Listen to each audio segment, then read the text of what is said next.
문서 만들면서 이거 못하겠네? 왜 1단원 아니고 2단원으로 고쳐야 돼? 왜? 나중에 어차피 스프링으로 또 만들어 줄 겁니다.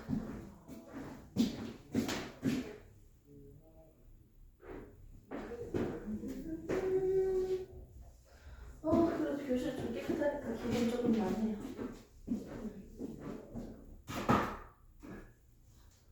오늘은 월요일, 화요일, 화요일이죠. 자, 그리고 우리는 역시나 또 했던 얘기 또 하죠. 총 4단원이 있었죠. 1단원에서. 자, 1단원.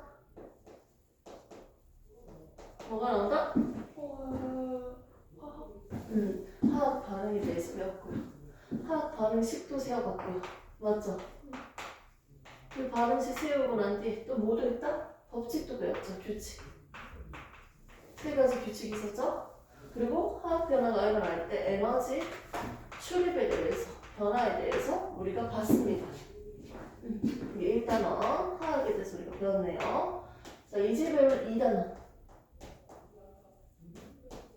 구름이 만들어지는 과정. 뭐 수증기가 만들어지는, 수증기를 통해서 구름 만들어지고 날씨가 어떻게 바뀌는지 뭐 이런 것들. 근데 결국 기권에 대해서 우리가 이번 시간에 배워볼 거예요. 우리 1학년 때 뭐 배웠는지 기억나? 언제? 1학년 중1 때. 중1 때 배운 게 직권이었어. 땅. 기억나? 지각 막 이러고 속건, 기권, 외건 뭐 이렇게 막 하고 맞지? 지구계에 대해서 관련된 거 보고 막 그랬잖아. 맞아요. 그 직권에 대해서 배우는데 우리는 어떻게 보면 지금 딱 기권에 대해서 배우는 거야. 기권. 한번 제목을 한번 봐야 되는데 제목 지금 수정 안 했죠? 화학 반응의 규칙과 에너지만 그대로 붙여놨네요. 수정은 안 되었네요. 나중에 수정해서 다시 드리겠습니다. 이 단원 제목이 뭐다? 기권과 날씨입니다. 수업 들어오니까 오타가 딱 보이네. 우리는 결국 뭐에 대해 배운다? 기권에 대해서 배울 거고요. 그리고 날씨에 대해서도 우리가 또 배워보겠네요. 첫 번째 기권. 기권에서도 소제목이 나와 있죠. 기권과 복사 평형. 기권과 복사 평형.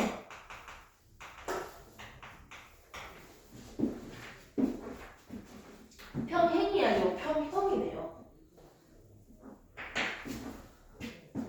그러면 이 도대체 이 기권이 뭡니까? 라고 했을 때, 자, 지구에 살고 있는 우리는요, 이 지구 계라는 하나의 큰 집합 안에 있습니다. 그래서 생물권, 또 뭐가 있죠?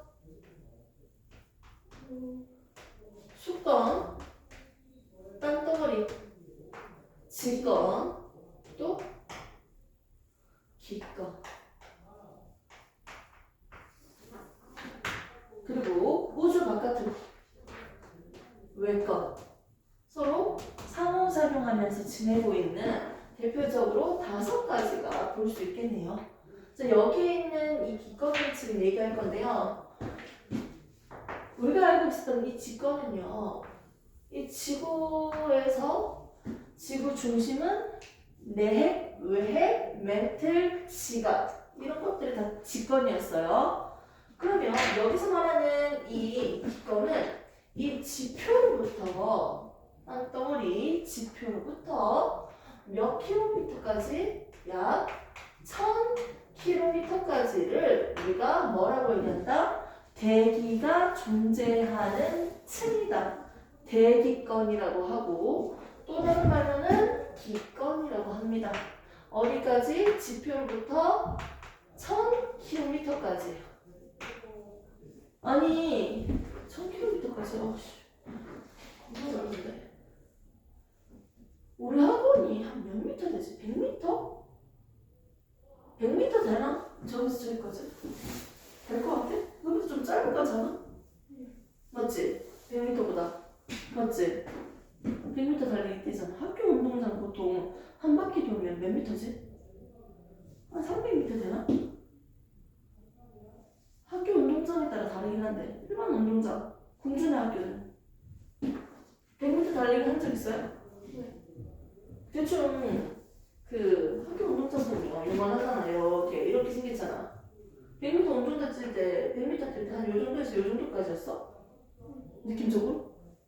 그럼 이게 한 몇 바퀴고? 하나, 둘, 세 바퀴 넘는 것 같은데? 맞지? 300m 넘네. 여기서 300m 넘네. 그럼 이거 한 운동장 몇 바퀴 뛰어야 돼? 대충 한 세 바퀴 뛰었을 때 1km인가? 진짜? 운동장이 그리 커? 네?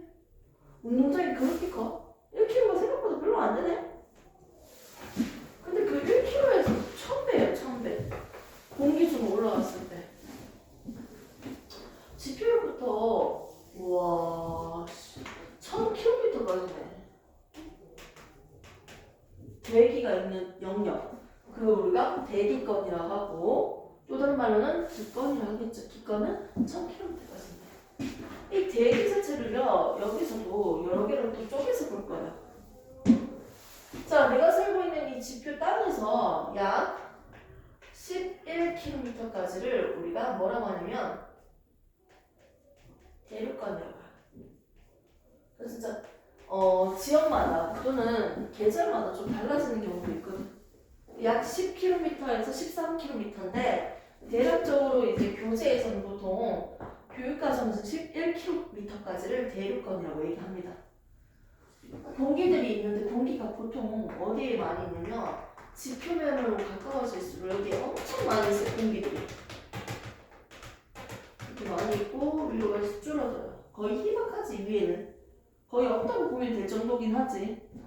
그래서 대기권에 보통 공기들이 밀집되어 있지. 기체들이 질소, 산소, 수소 이런 것들이 있겠네요. 약 11km에서 약 50km까지. 이걸 우리는 두 번째 층 성층권이라고 해요. 자, 그럼 50에서 약 80km까지는 우리가 중간권이라고 해요. 80에서 우와 1000까지죠. 100에서 이제 1000까지만 생각해도 엄청나잖아. 900km가 넘네. 대부분이 공기가 가장 희박한 10건이네요. 층을 크게 4개로 한번 나눠봤습니다. 이 4개 층으로 나눠서 한번 볼 건데 각각 층마다 온도 차이가 어떻게 달라지는지, 온도는 어떻게 달라지는지 그 층마다 가지고 있는 특징에 대해서 우리가 한번 기억을 하고 있어야 돼요. 이렇게 해서 우리는 살고 있는 대기권에 대해서 배워볼 거고요. 공기는 밑으로 갈수록 많아진다고 했잖아요. 그 대부분의 공기는 그 대륙권에 있다면서요. 그럼 이 기체들 볼까요? 이 기체들 중에서도 가장 많은 친구가 누구일까요?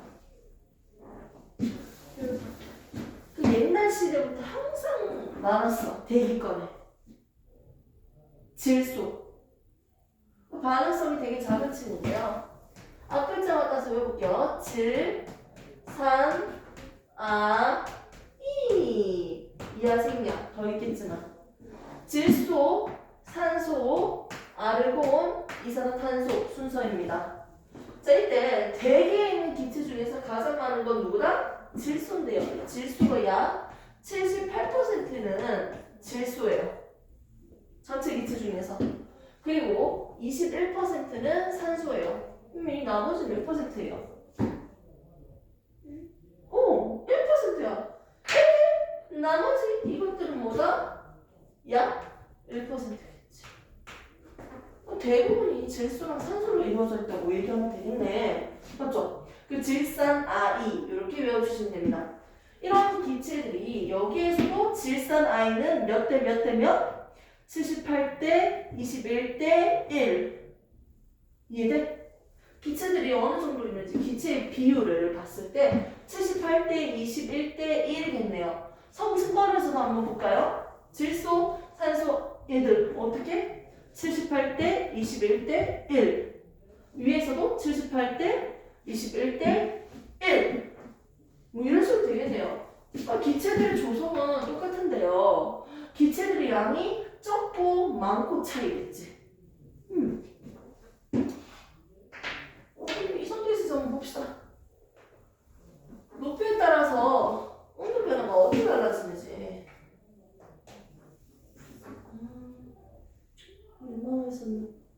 자, 먼저 우리가 지표에 있는데 위에 올라갈수록 높은 산으로 올라갈수록 추워져요. 온도가 낮아집니다. 그리고 난 뒤에 성층권에서 온도가 다시 높아지고, 그리고 중간권으로 갈수록 온도가 다시 낮아집니다. 열권으로 갈수록 다시 높아집니다. 위로 올라갈수록. 그래프는 좀 요상하긴 한데, 자, 여기 경계면을 한번 쫙 그려볼까요?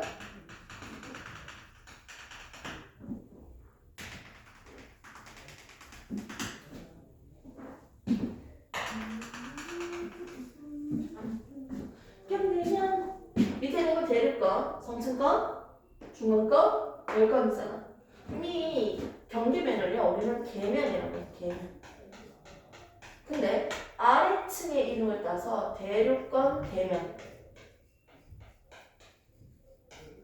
또 아래층의 이름 따서 성층권 계면, 아래층의 이름 따서 중간권 계면이라고 붙이면 돼요. 이런 식으로 각각의 층을 한번 나눠서 봤고요. 우리가 대기가 존재하니까 뭐 이렇게 생기긴 하는데, 아무튼 그럼 온도가 왜 이렇게 낮아져요? 위로 올라갈수록? 온도는 왜 다시 높아져요? 낮아져요? 이거에 대해서 먼저 봐야 된다. 먼저 성층권에서 우리가 두드러지게 알고 있는 특징 중에 하나는 우리가 원래 알고 있어. 여기는 뭐가 있다? 약 20km에서 30km 이 사이에는요, 오존층이 있어요. 오존은 뭐예요? O3 기체죠. 오존층이 발달되어 있는 존재하는 층이에요. 그렇기 때문에 외부 태양 에너지가 들어오면요, 이 에너지를 흡수하는 역할을 해요. 우리 몸에 좋지 않은 자외선 같은 물질들을요, 얘들이 흡수를 시켜주기 때문에 육상으로부터 이 자외선에 노출해서 예방시켜주는 역할을 하겠죠. 막아주는 역할을 하겠네요. 근데 점점 오존층이 사라지면요, 나중에 어떻게? 해로운 빛들이 이렇게 들어오니까 육상 생물들이 살아가기가 더 힘들어지네. 이런 오존층도 보이네요. 선생님 처음 해보겠습니다. 우리는 지구에 살고 있는 인간이고요. 그리고 태양은 지구에게 햇빛을 공급해주고 있네요. 그렇기 때문에 생물이 살아갈 수 있는 에너지원을 공급받을 수 있겠네요. 자, 앞에서 예전에 배웠던 열이라는 에너지를 배운 적이 있어요. 열을 전달하는 방법은 총 3가지가 있었어요. 기억납니까? 첫 번째,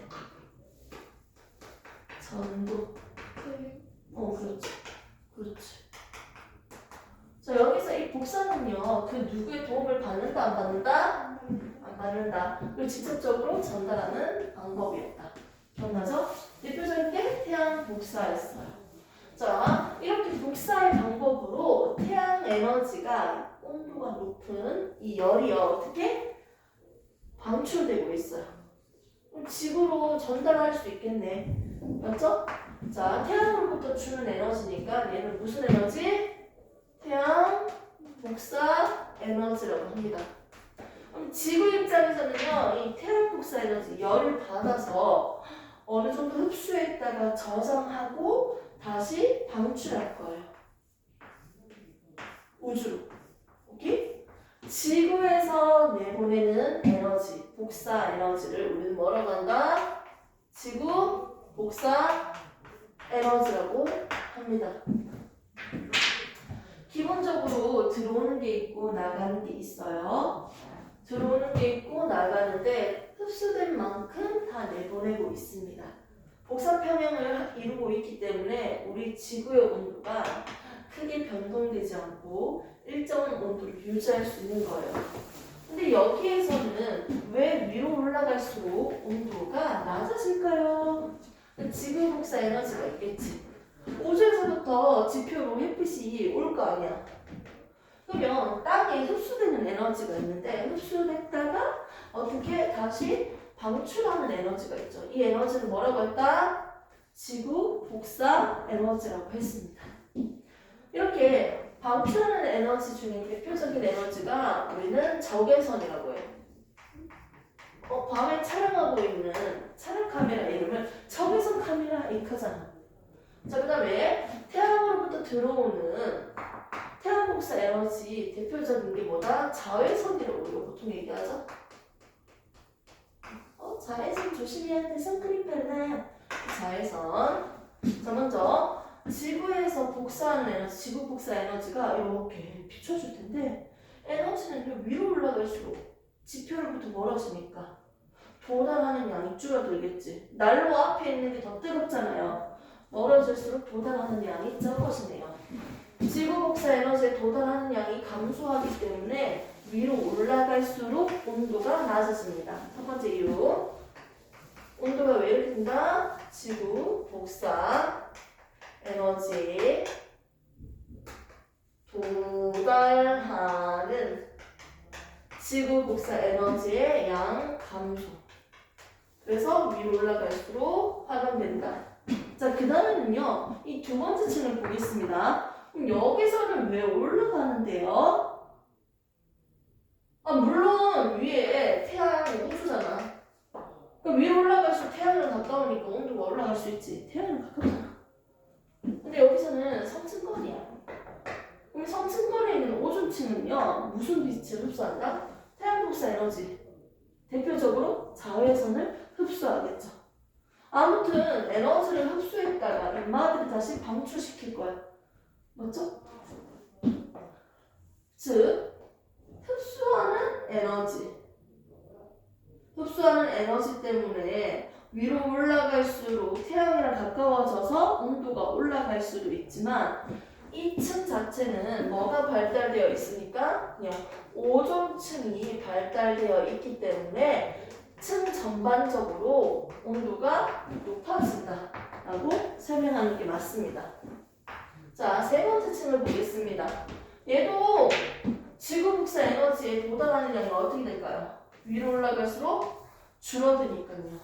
그래서 온도가 낮아지는 것도 맞아요. 하지만 보통 교재에서는 우리가 여기서 오존층에서 다시 방출하고 있는 에너지들이 있겠죠. 오존층에서 자외선 에너지를 흡수했다가 나중에 방출시키는 게 있어요. 그때 방출시키는 에너지의 양이 줄어들겠죠. 위로 올라갈수록 멀어지니까.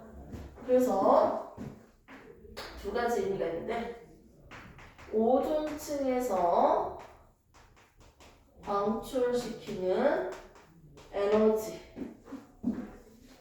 양이 줄어들기 때문이기도 하고요. 그리고 뭐도 있다? 지구 복사 에너지의 양이 줄어들기 때문이다 라고도 설명할 수 있습니다. 그래서 위로 올라갈수록 온도가 낮아진다는 거지. 멀어지니까. 자, 그 다음에 열컨을 보겠습니다. 열컨은 그러면 왜 위로 올라갈수록 온도가 높아져요? 라고 했을 때 땅 위에 태양이 있잖아요. 위로 올라갈수록 태양과 가까워지죠. 즉 태양 복사 에너지의 양이 많아지기 때문입니다. 도달하는 태양 복사 에너지가 많아지니까 당연히 더 뜨거워지겠지. 위로 갈수록. 그래서 도달하는 태양 복사 에너지가 많아지기 때문이다. 이렇게 정리해서 보시면 됩니다. 그래서 각각 층별로 온도가 왜 낮아지고 올라가는지 먼저 보셔야 되고요. 여기 조금 더 구체적으로 그림을 볼게요. 얘 지금 온도가 이 정도 낮아졌다고 한다면 여기서는 더 낮죠. 자, 높이에 따른 온도 변화를 지금 그렸어요. 그럼 어디 지점에서 가장 온도가 낮다? 중간권과 열권 사이. 중간권 계면에서 온도가 가장 낮습니다. 먼저 첫 번째 온도가 왜 이렇게 되는지에 대해서 기억을 해야 돼요. 이제 두 번째 온도가 낮아지고 높아지고 좁아지는 건 알겠어. 그럼 각각 층에 대한 특징을 우리가 좀 봐야 되고.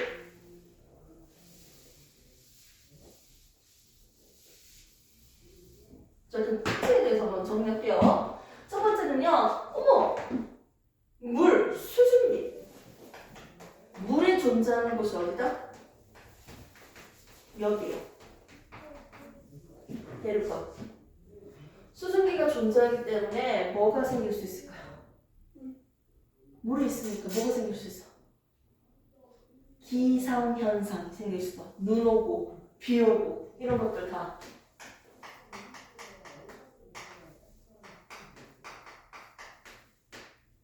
이런 특징이 있겠지. 먼저 저거 설명할게.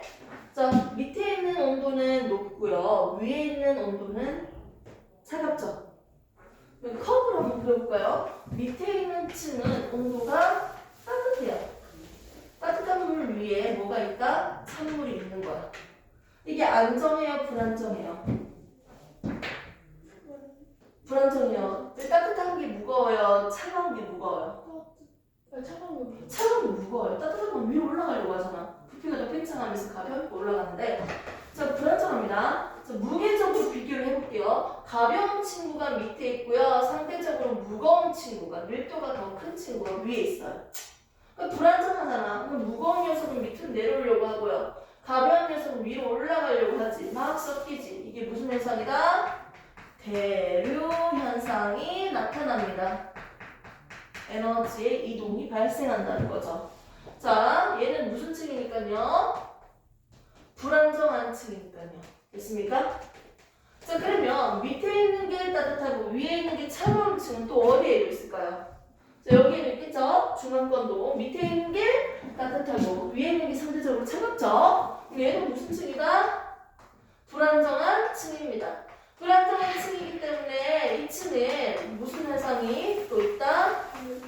대류 현상이 활발하게 좀 더 일어날 수 있겠네요. 자, 그럼 다른 층을 한번 보겠습니다. 성층권이랑 열권 같은 경우는 밑에 있는 게 무겁고 위에 있는 게 가볍기 때문에 굳이 이동할 필요가 없어. 얘는 무슨 층이다? 안정한 층이다. 안정한 층입니다. 그래서 위로 아래로 왔다 갔다 움직일 필요가 없는 층이기 때문에 되게 안정하잖아. 바람도 적게 불고요. 되게 고요하잖아. 상대적으로 어떻게 보면. 그렇기 때문에 얘는 이동 경로로 이용돼요. 비행기 이동 경로로 이용됩니다. 비행기가 올라갔다가 여기서 쭉 달리는 거 있지. 자, 그 다음에 볼 수 있는 거 한번 보겠습니다. 얘도 무슨 층이다? 안정한 층이네요. 그래서 인공위성의 궤도로도 이용될 수 있는 거지. 지구를 중심으로요. 지구를 중심으로 인공위성이 주변을 돌아요. 쌤이 알고 있는 인공위성은 크게 두 개로 나누면 그 지구의 궤도를 벗어나지 않고 계속 이 궤도를 계속 돌고 있어. 정지 인공위성이 있고요. 돌다 탈출하는 인공위성도 있다고 알고 있어요. 아무튼 지구를 중심으로 돌고 있는 인공위성은요. 그래도 너무 날씨가 안 좋거나 바람이 엄청 세면 좀 통신 장애도 더 많이 오고 더 어려울 것 같은데 영향을 받을 수 있는 것 같은데 기계도 좀 망가질 수 있고 상대적으로 그래서 인공위성의 궤도로 이용되고요. 오로라가 관측되는 지점이기도 합니다. 이렇게 볼 수 있습니다. 안정한 층이네요. 아, 그럼 이제 공통점을 좀 볼까요? 자, 얘는 대류 현상이 일어나네요. 중간권. 얘도 대류권도 대류 현상이 일어나요. 똑같이 둘 다 불안정한 층이어서 대류 현상이 일어나는데 얘는 수증기가 없습니다. 중간권은. 그래서 기상 현상이 없어요. 눈 오고 비 오는 건 없어. 하지만 여기서는 눈 오고 비 오는 기상 현상까지 있다는 거죠. 또 대부분 기체들은 어디 있다? 대류권에 존재하죠. 이렇게 보시면 되고요. 이제 그림을 잠시 보면서 설명을 좀 더 추가할게요. 자, 쌤이 준 그림 보시면요. 대기의 조성은 78%, 21%. 나머지 1%는 오른쪽에 기온의 분포를 그래프식으로도 줬고요. 그림으로도 하나 줬습니다. 보시면요. 자, 10건에서 볼 수 있는 건 뭐다? 오로라. 유성. 이거는 중간권입니다. 중간권. 쌤이 설명을 한 걸 일부러 여기다가 필기 알아서 하라고 안 적어놨어요? 그림만 놔두고. 여기 있는 거 다 시험 나와요? 네. 무조건 다 나옵니다.